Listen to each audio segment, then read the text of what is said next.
this is a comparison that I wanted to do for a few days now. So let's actually get into it. Both of these sword skins, they look pretty similar, right? The Sovereign Sword, one of the most OG swords in the game, I feel like, till this day, one of the best looking ones, in my opinion, in comparison to all the other knives that we have.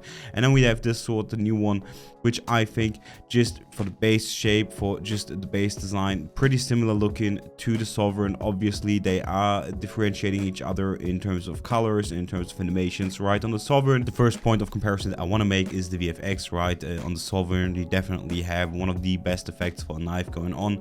In my opinion, still one of the cleanest knives in the game when it comes to all the effects. On the new sword, nothing is going on there, right? Nothing going on at all. But that's leading us to the second point here, and that's the price. If we take a comparison, the price, you can see a huge difference, which I feel like is a pretty solid thing for the new knife, right? It's kind of cheap in comparison to the Sovereign. You don't get all the fancy VFX, you don't get all the fancy effects, but in my opinion, you get a solid looking base model for the sword, which is almost the same model as the Sovereign, and that looks great. In my opinion, the model that they use for this sword, for this knife, is great looking. I loved it on the Sovereign, I love it here on this knife.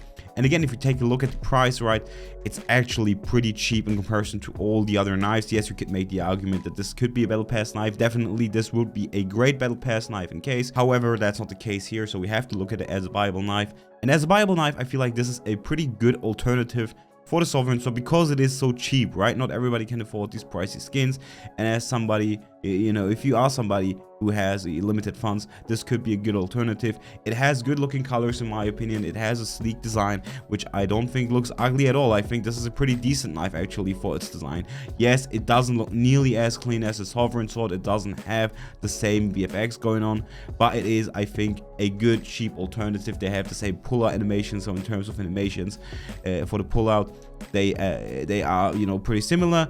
But for the rest, obviously the Sovereign sword is the better looking knife, obviously also the pricier knife. So if you are limited on funds, if you can't afford too many, you know, good looking skins, too many pricey skins, I think this is definitely a good choice if you are interested in the sword type of knife. If not, just wait for another good looking battle pass skin, which we probably will get a few more of these anyway. And if you have the Sovereign sword, I don't think this should be a buy at all. I don't think this is worth it if you already have the good looking one. Sovereign knife, definitely the better one in this particular comparison. Let me know what you guys think about this in the comments down below. As always, thank you guys so much for watching. I hope you enjoyed the video, and I catch you on the next one.